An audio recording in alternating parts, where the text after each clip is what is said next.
Hey guys, welcome back. We are going to read the next chapter in Junie B. Jones. Now, it's been a while. We had spring break in between the last chapter and today. So let's talk about a little bit about what we had read up until this point.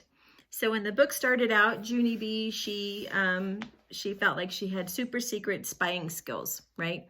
And she really wanted to spy on who? Who did she want to spy on the most? Her teacher, Mrs. And so then she finds herself at the grocery store with her mother, and Junie B is getting a drink of water when suddenly who comes in the store but Mrs. And she's in there with some mystery guy, remember? Who did the mystery guy turn out to be? It was her husband, right? And so she gave the mystery guy a smooch. It was her husband. And Junie B was like, oh. And what did she see Mrs. do that was so shocking, right? She ate grapes. And so the last chapter, what we found was we saw Junie B, or we read about Junie B going to see the principal, and they called Mrs. in, and they had to sort out the whole story. And do you remember what Mrs. said about eating the grapes? Did she say that, did she say that Junie B was correct, that she stole the grapes? Or did she say that she was wrong and that she did not steal the grapes by eating them? Yeah, she said she was right and she should have handled it a different way, and that Junie B was right to say something and to think that it was wrong. So what happened at the very end, let's see, they were talking about nobody is perfect, but then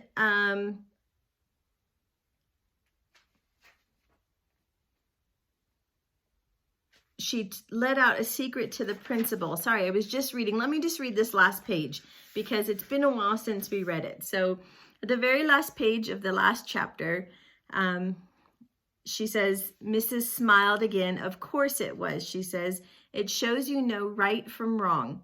It also shows that teachers make mistakes just like everybody else. Teachers aren't perfect, Junie B. No one is perfect. After that, I felt relief in me, because no more secret, that's why.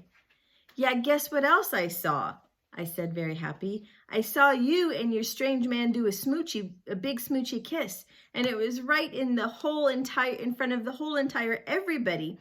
Only you didn't even know I was spying on you, because I'm not actually allowed to do that sneaky thing.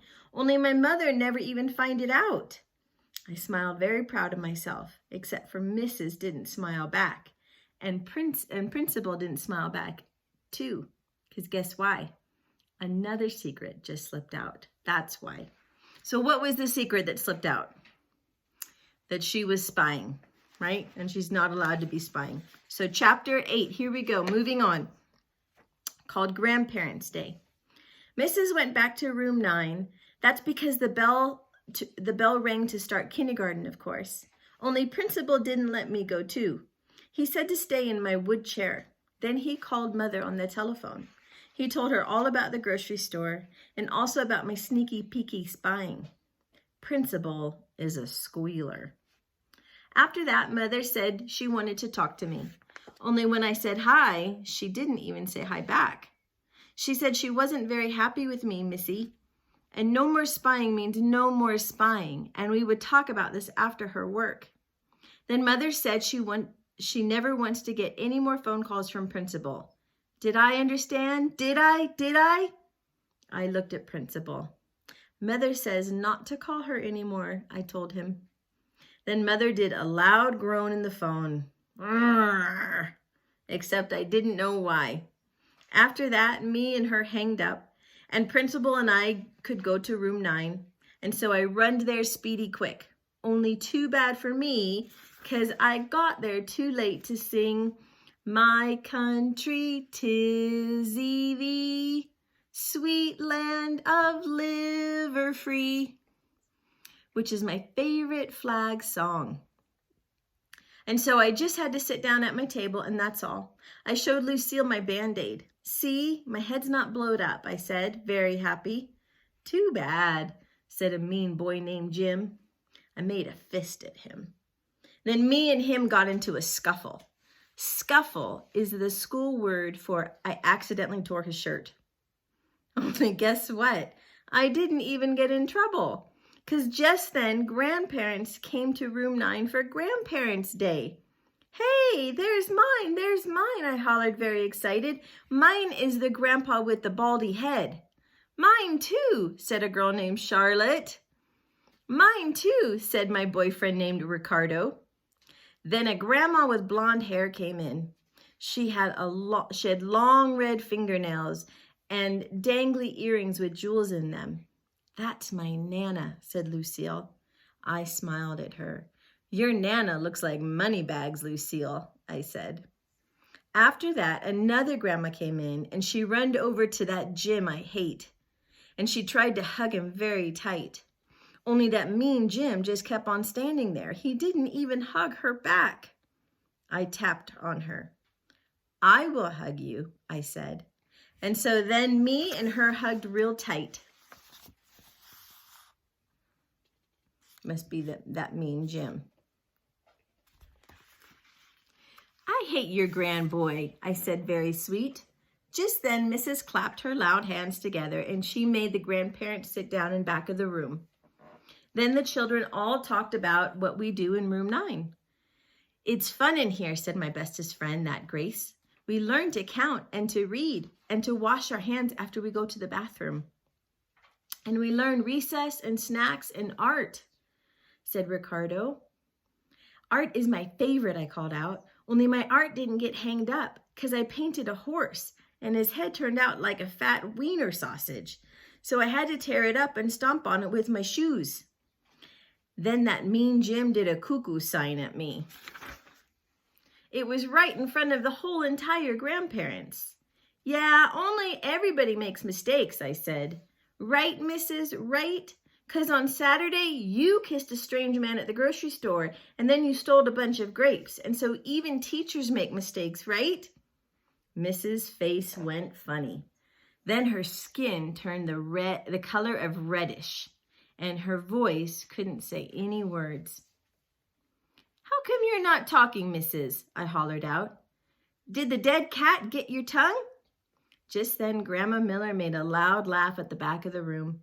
Then I heard Grandpa laugh too, and pretty soon lots of other grandparents were laughing and laughing. Hey, it sounds happy in this place, I hollered. After that, Mrs. didn't look so reddish anymore. Then we got our refreshments, and Grandma Miller helped me put my cookies on a plate. Mrs. made an announcement to room 9, and she said only 2 cookies apiece for the children, except for I ate 4 delicious chocolate ones, and nobody even saw me.